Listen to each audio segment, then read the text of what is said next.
చావుకి ఎదురుగా పోరాడి ఈ భూమి మీదకి ఇంకో జీవిని తీసుకురావడానికి ఎంతో యుద్ధం చేసి మనకి జన్మనిచ్చిన ప్రతి తల్లికి కూడా ఈ యొక్క మాతృ దినోత్సవ సందర్భంగా నా యొక్క శుభాభినందనలు కృతజ్ఞతలు తెలియజేస్తా ఉన్నాను.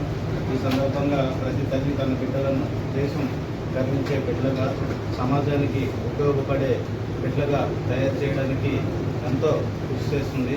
ఆ దిశగా తల్లులందరూ కూడా వారి పిల్లలను ఉన్నతమైన వ్యక్తిత్వంతో పెంచాలని, తద్వారా సమాజానికి, దేశానికి మంచి పౌరులను అందించాలని చెప్పి కోరుకుంటున్నాను. అందరికీ మరొకసారి మాతృ దినోత్సవ శుభాకాంక్షలు.